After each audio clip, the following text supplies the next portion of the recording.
Cassandra. Leon mendekati Cassandra. Berjongkok di depannya. Ragu-ragu ingin mengulurkan tangan dan mengusap rambutnya. Apa? Kamu bilang apa? Leon langsung menarik tangannya saat Cassandra mendongakkan kepala. Semua ini takdir. Aku nggak boleh mengeluh dan protes.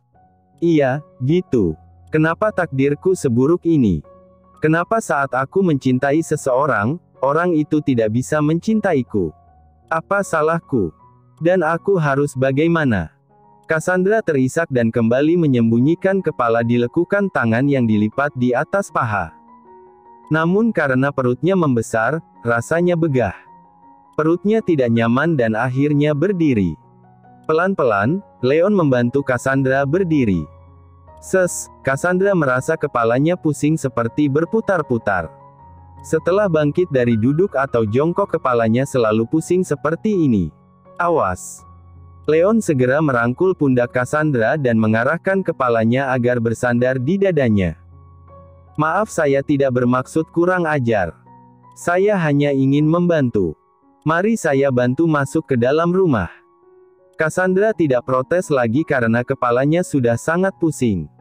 Dengan hati-hati Leon membawa Cassandra masuk ke dalam rumah. Karena jalan Cassandra pelan dan kondisinya tampak lemah, Leon khawatir Cassandra pingsan. Akhirnya Leon menggendongnya ala bridal style saja.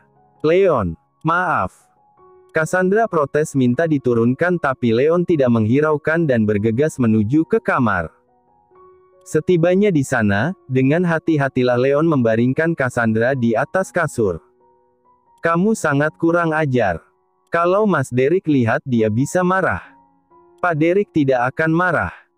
Dia juga tidak peduli padamu kan? Iya sih, tapi kamu nggak perlu memperjelas begitu. Cassandra mengerucutkan bibir kesal, melengos sedetik dan kembali menatap Leon. Aku panggilkan dokter untuk memeriksa kamu. Nggak usah. Aku nggak apa-apa. Aku pusing karena darah rendah. Check up minggu kemarin dokter bilang gitu. Kalau sudah tahu darah rendah, kenapa tidak istirahat saja di rumah? Kenapa pergi ke sana kemari? Hamil muda itu sangat rentan. Kamu mengatakan itu seolah aku sedang jalan-jalan dan bersenang-senang. Kalau bukan karena urusan penting aku juga tidak akan pergi. Aku menemui Jasmine dan menyuarakan hakku. Tapi ujung-ujungnya jadi kacau dan aku yang disalahkan. Leon duduk di kursi, samping kasur Cassandra. Menyuarakan hak kamu. Iya, aku ingin Mas Derek menikahiku. Tapi Jasmine justru mengusirku. Kami saling tarik-menarik. Dan tanpa sengaja aku mendorong Jasmine. Jasmine kelihatan kesakitan dan dibawa ke rumah sakit. Aku ikut ke rumah sakit karena jujur saja aku khawatir dan merasa bersalah. Tapi Mas Derek tidak mau mendengar penjelasanku dan memarahiku habis-habisan di depan semua orang. Aku membencinya. Tapi juga nggak bisa benar-benar benci. Karena dia ayah dari anakku. Setetes air mata Cassandra mengalir dari sudut mata tanpa dia minta. Buru-buru Cassandra menyeka air mata itu. Kenapa diam aja? Kamu mau memarahiku juga kan? Marahin aja. Aku sudah terbiasa. Aku akan menemani kamu di sini sampai kamu merasa lebih baik. Dan jawaban Leon jauh dari perkiraan. Padahal Cassandra sudah siap dimarahi untuk yang kedua kali. Leon berdiri dari kursi dan duduk di sofa dekat jendela. Mengeluarkan ponsel dan mengecek email atau bisnis yang masuk. Leon. Ya. Temani aku sampai melahirkan. Maksudku tepati perintah Mas Derek untuk menjagaku dan jangan tinggalkan aku sendiri. Leon bangkit dari kursi. Aku keluar sebentar. Aku harus menelpon seseorang. Setelah mendapat anggukan kepala dari Cassandra, Leon keluar ruangan. Di teras samping rumah, Leon menelepon Cempaka. Berhenti menghasut Cassandra melakukan hal-hal yang akan merugikan dirinya sendiri. Leon menceritakan kembali apa yang Cassandra alami di rumah sakit. Menghasut. Kamu mengatakan itu seolah aku seorang penjahat di sini. Padahal aku hanya memberi saran. Dia punya pilihan menolak dan menerima. Tapi dia memilih menerima. Dan itu sudah di luar kuasaku. Segala pilihan itu mengandung konsekuensi, Leon. Terdengar suara tawa Cempaka, termasuk hal yang kamu lakukan pada Cassandra malam itu. Aku menawari kamu sebuah kerjasama demi sekoper uang dan kamu bersedia. Dan konsekuensi dari kerjasama itu kamu menjadi anggotaku. Tugasmu menurutiku, bukan memprotes. Fokus saja mengawasi gerak-gerik Derek dan laporkan padaku. Leon mengepalkan tangan. Merasa terjebak dalam permainan Cempaka. Sebelumnya tidak menyangka ujungnya akan serumit ini. Cempaka menyusun rencana jangka panjang. Salah satunya adalah Leon. Siapa yang menyangka sekretaris Derek yang bekerja 1 tahun yang lalu adalah orang suruhan Cempaka. Entah siapa lagi yang menjadi pion Cempaka, Leon tidak takut. Tapi Cempaka punya segudang rencana licik yang menggerakkan pion-pionnya lebih dulu. Leon, kenapa tiba-tiba kamu jadi sepeduli itu pada Cassandra? Jangan bilang kamu jatuh hati padanya. Aku tidak pernah melibatkan perasaan dalam urusan pekerjaan. Bagus. Kalau sampai kamu ikut campur dan mengacaukan rencanaku, aku tidak akan memaafkanmu. Pikirkan satu nama yang kamu sayangi dan bayangkan aku melenyapkannya. Leon tertawa sinis. Aku bahkan tidak punya seseorang yang aku sayang.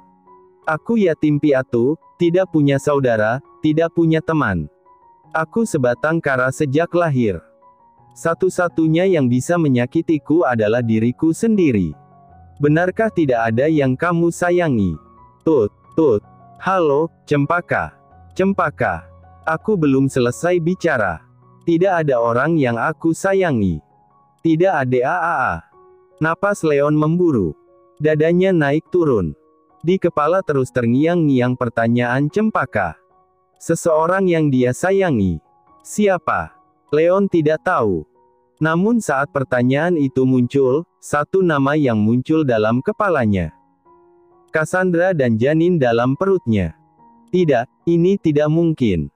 Aku tidak peduli pada mereka. Aku tidak peduli. Setelah dari rumah sakit menemani Derek dan Jasmine, Sagara langsung kembali ke kantor. Ada banyak pekerjaan hari ini. Sekitar jam 4 sore semua pekerjaan selesai, Sagara hendak pulang, namun Prayoga menahannya. Ada beberapa penting yang ingin beliau sampaikan soal pekerjaan. Meskipun beliau tidak aktif sebagai pegawai perusahaan, sekarang Prayoga menjadi dewan direksi dan pemegang saham terbanyak. Jadi pengaruhnya masih sangat besar di perusahaan.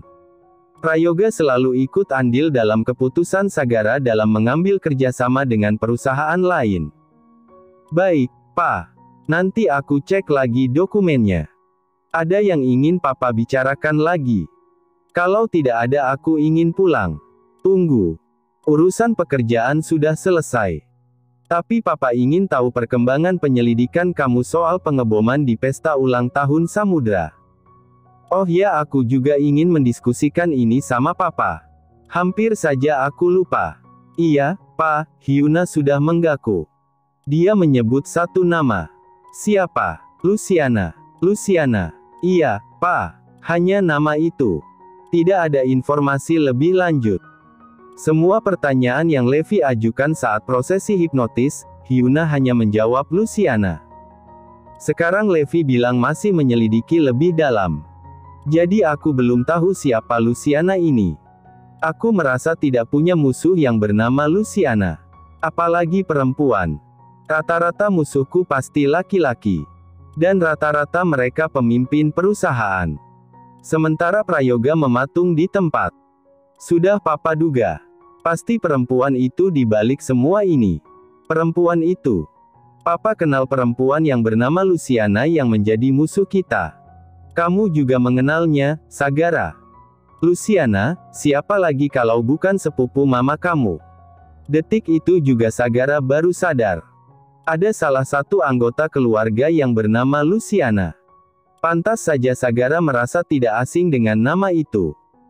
Namun sama sekali tidak curiga, karena rasa-rasanya tidak mungkin saja beliau tega menyakiti Samudra, anak yang sudah dianggap sebagai cucunya sendiri. "Pa, nama Luciana bukan hanya milik Tante Lucy. Bisa jadi orang lain yang Hyuna maksud. Tapi kamu pernah curiga kan ada orang dalam yang membantu orang-orang yang mencelakakan keluarga kita?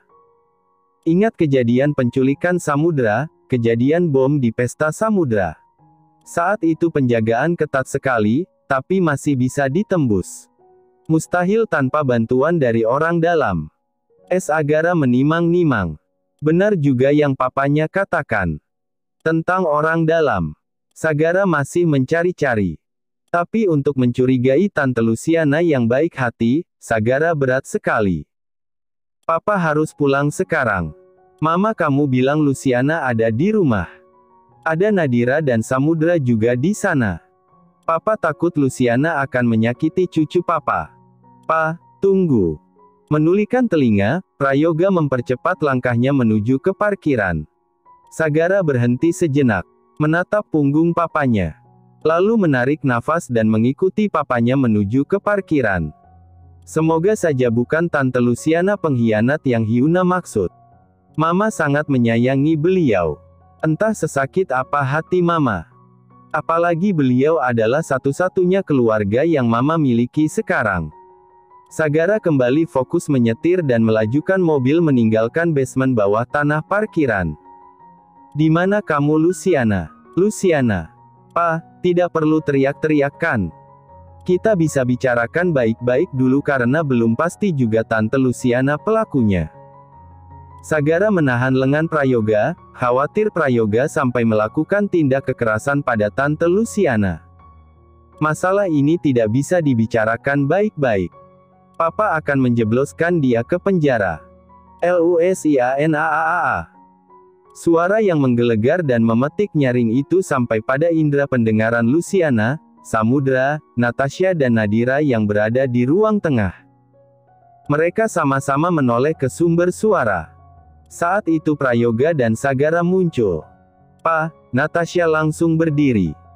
Sangat kenal dengan suara itu, yang tak lain adalah suara suaminya.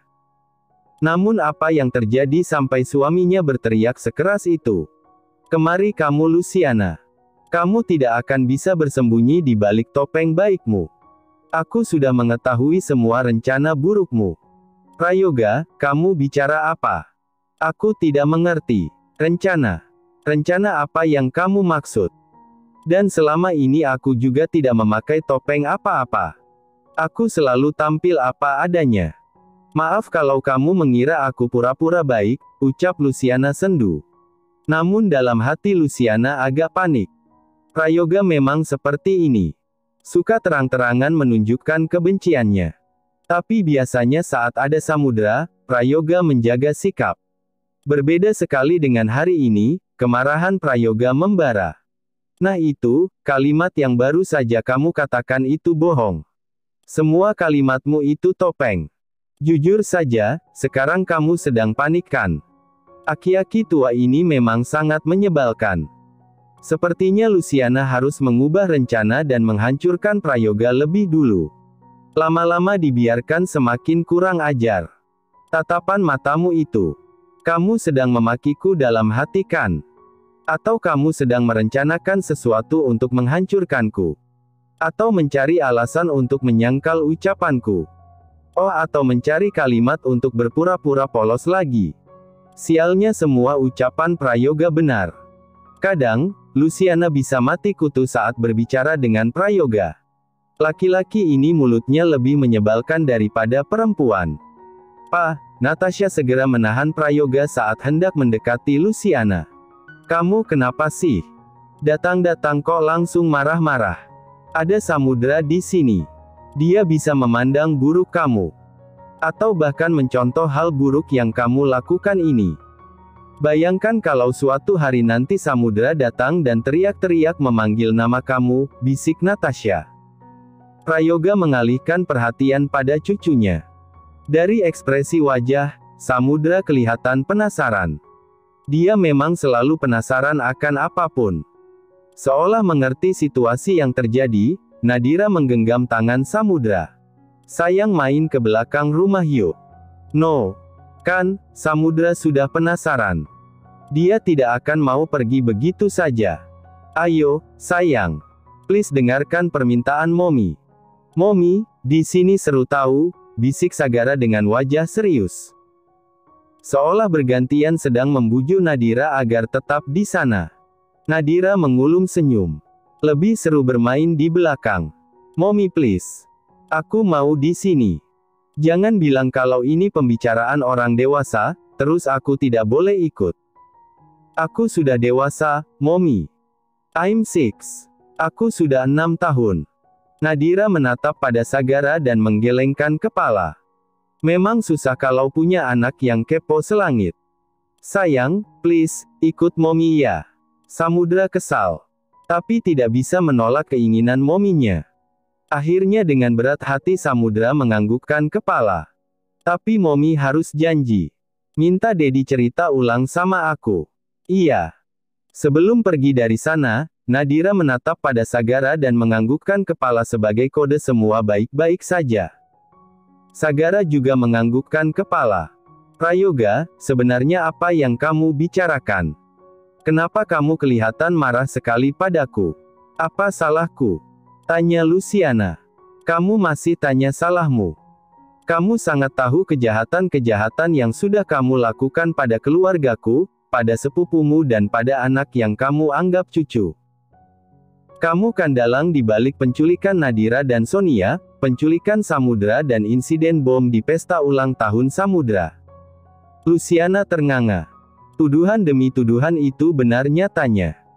Bahkan masih ada banyak insiden yang tidak mereka sadari, yang mereka anggap sebagai kebetulan semata, adalah rencana dari Luciana. Salah satunya insiden lampu gantung jatuh saat pesta dansa pernikahan Sagara dan Nadira. Tapi dari mana Prayoga tahu? Dia tidak mungkin menuduh tanpa bukti. Dan bukti apa yang dia dapatkan? Sial, sedikit demi sedikit kejahatan Luciana sudah mulai tercium. Kenapa diam saja? Kamu pasti sedang mencari kata-kata pembelaan kan? Atau mencari alasan? Tidak berguna, Luciana. Aku sudah menemukan bukti kuat kamu dalang di balik semua ini. Aku diam karena semua penjelasanku juga tidak akan membuat kamu percayakan. Kamu sudah membenciku, Prayoga. Jadi apapun yang keluar dari mulutku kamu tidak akan percaya. Entah bukti apa yang kamu maksud sampai menuduhku dengan tuduhan sekeji itu. Kamu bilang aku ingin mencelakai sepupuku, Natasha. Lalu mencelakai Samudra yang sudah aku anggap cucu sendiri. Kalau kamu masih punya akal dan hati nurani sedikit saja, kamu tidak akan menuduhku seperti itu. Perempuan ini sangat manipulatif. Dengan kata-kata sampah itu dia bisa membalikkan pembicaraan seolah Prayoga yang bersalah. Skill play victimnya tidak perlu diragukan lagi. Aku juga tidak akan asal menuduh kalau aku tidak punya bukti yang kuat dan akurat. Bukti apa? Tunjukkan padaku. Pelayan yang terlibat dalam insiden bom ulang tahun Samudra yang sempat kabur, berhasil ditangkap dan diinterogasi. Dia menyebut namamu. Luciana, orang dalam yang menjadi kaki tangan para penjahat untuk mencelakai keluargaku. Atau mungkin kamulah penjahat yang sebenarnya. Hyuna. Satu nama itu yang muncul di kepala Luciana. Jadi, Hyuna tertangkap. Luciana baru tahu. Cempaka tidak memberitahunya. Atau Cempaka juga tidak tahu. Luciana. Aku akan menjebloskanmu ke penjara sekarang, ancam Prayoga penuh ultimatum. Pak, Natasha masih belum mengerti sepenuhnya tuduhan demi tuduhan Prayoga yang terdengar tidak masuk akal baginya. Tidak mungkin Natasha ingin mencelakainya. Sini kamu, aku akan menyeretmu ke kantor polisi. Prayoga hendak mencengkeram tangan Luciana. Natasha dan Sagara segera menghalangi beliau. Ucapan kamu tadi, lirih Luciana, seandainya pelayan yang kamu interogasi itu menyebut nama Sagara, Natasha, Derek, Nadira, Hiro, Roger atau siapapun yang menjadi anggota keluarga kalian, kamu juga percaya.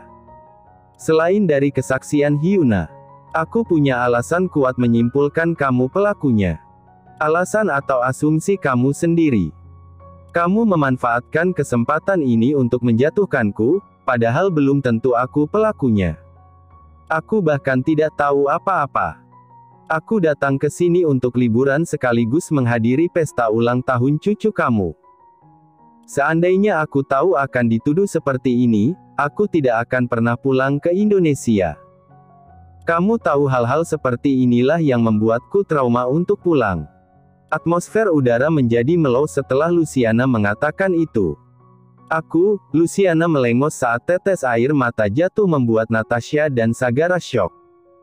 Lucy, lirih Natasha memegang lengannya. Aku tahu Prayoga sangat menyayangimu dan keluarga besar kalian. Tapi kenapa harus dengan cara seperti ini? Kenapa harus menuduhku yang tidak tahu apa-apa? Ini keterlaluan Natasha. Aku tidak bisa menerima ini lagi. Aku sakit hati. Seumur hidup aku tidak pernah merasa sakit hati sesakit ini. Luciana menyeka air matanya dengan kasar. Maaf, aku pergi dulu.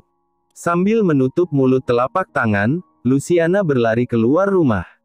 Mau kemana kamu? Aku belum selesai bicara. Aku akan menyeretmu ke kantor polisi. Pak, cukup. Natasha menahan lengan Prayoga yang hendak mengejar Luciana. Cukup, Pak. Kamu sudah sangat keterlaluan. Kamu membuat Luciana menangis. Kamu percaya dia menangis? Air mata itu cuma pura-pura untuk mengelabui kita. Dia itu bunglon yang bisa berubah warna. Natasha kehilangan kata-kata. Sagara sendiri juga bingung harus merespon bagaimana. Tuduhan papanya pada Tante Luciana terdengar mustahil. Tapi di dunia ini tidak ada yang mustahil kan? Percaya padaku. Luciana tidak sebaik yang kamu lihat. Dia perempuan licik. Kamu juga mengatakan itu pada Jasmine dan Nadira. Tapi apa nyatanya? Mereka perempuan baik. Ini beda. Aku yakin. Pengakuan Hyuna dengan sifat asli Luciana saling berhubungan. Pak, dengar, Prayoga mencengkeram lembut lengan istrinya, aku akan mencari bukti lebih banyak. Akan aku buktikan Luciana perempuan licik. Percaya padaku. Mas, apa yang terjadi? Kenapa tiba-tiba Papa Prayoga semarah itu dengan Tante Luciana? Setelah kepulangan Luciana, Samudra langsung mencari kakeknya. Katanya mau bertanya langsung pada kakek. Tidak mau bertanya pada Dedi. Aku sudah cerita soal penangkapan Hyuna kan? Iya. Hasil interogasi Levi dengan metode hipnotis, Hyuna menyebut nama Luciana. Semua pertanyaan yang diajukan hanya dijawab dengan Luciana. Metode hipnotis ini memiliki keakuratannya 90%. Artinya perempuan yang bernama Luciana ini kemungkinan besar pelaku yang sebenarnya. Tapi aku tidak yakin Luciana yang Hyuna maksud itu Tante Lucy, keluarga kita. Ah begitu. Samudra tidak mengangguk-angguk. Pantas saja Papa Prayoga sangat marah. Selama ini Papa sangat membenci Tante Luciana. Terus mendapat kabar ini, pasti kemarahannya semakin meluap-luap. Sagara menarik napas dalam. Menurut kamu gimana? Apa mungkin Luciana itu Tante Lucy? Aku juga nggak tahu, Mas. Nggak mau berspekulasi apa-apa dulu karena bukti juga belum jelas. Salah-salah justru kita mencurigai keluarga kita sendiri. Tapi tidak ada salahnya kalau kita waspada. Sagara mengangguk, agak mencondongkan tubuhnya pada Nadira dan mengusap perutnya. Maaf ya kamu sedang hamil. Tapi aku malah membebani kamu dengan masalah ini. Bukan salah kamu, Mas. Kamu nggak membebani apapun kok. Justru aku senang kamu mau berbagi masalah denganku. Aku lebih sedih kalau aku nggak tahu apa-apa. Aku akan berusaha semaksimal mungkin menemukan pelaku yang sebenarnya. Kamu jangan terlalu khawatir. Nikmati hidup seperti biasanya seolah tidak terjadi apa-apa. Aku akan selalu melindungi kamu dan anak-anak. Iya, Mas. Sial. Luciana mengepalkan tangan dengan geram. Sambil menggigit bibir bawah, Luciana mondar-mandir ke sana kemari. Sekarang dia sudah tiba di apartemen. Bukan apartemen miliknya yang dia tempati selama di Indonesia beberapa hari ini, tapi apartemen markasnya dan Cempaka. Luciana juga sudah menghubungi Cempaka dan menyuruhnya kemari. Tapi sampai sekarang belum tiba juga. Prayoga, aku akan melenyapkanmu lebih dulu. Sudah cukup kamu membuatku malu. Terdengar suara di pintu terbuka. Akhirnya sosok yang ditunggu tiba juga. Cempaka bergegas menghampiri Luciana yang berada di dekat balkon. Bunda, plak. Cempaka terkejut saat tiba-tiba Luciana menamparnya. Ada apa? Justru saya yang harus bertanya begitu. Ada apa denganmu? Apa sekarang kamu sudah tidak becus? Tidak becus bagaimana maksud, Bunda? Kamu bilang Hyuna berhasil kabur. Tapi nyatanya dia tertangkap. Lebih parahnya dia membocorkan nama saya. Tidak mungkin Hyuna melakukan itu. Dia berjanji tidak akan mengganggu meskipun nyawanya berada di ujung kuku. Tapi nyatanya memang begitu. Bawahan yang paling kamu percaya itu mengkhianati kita. Prayoga memarahi dan menghina Bunda habis-habisan di depan semua orang. Bahkan ingin menyeret Bunda ke kantor polisi. Dan kamu masih meragukan ucapan Bunda. Cempaka menggeleng kuat. Enggak, Bunda. Aku enggak pernah meragukan Bunda. Aku selalu mempercayai Bunda. Aku hanya terkejut saja Hyuna tega melakukan itu. Cempaka mengepalkan tangan. Belakangan ini dia bersantai karena berpikir Hyuna berhasil melarikan diri, tapi ternyata tertangkap. Roger pasti sudah tahu. Tapi kenapa diam saja? Padahal Cempaka sudah memintanya untuk melaporkan informasi terbaru penangkapan Hyuna. Kenapa? Kenapa Roger tidak jujur? Dia lupa atau sengaja menyembunyikan ini? Atau yang paling Cempaka takutkan, Roger sudah mulai curiga.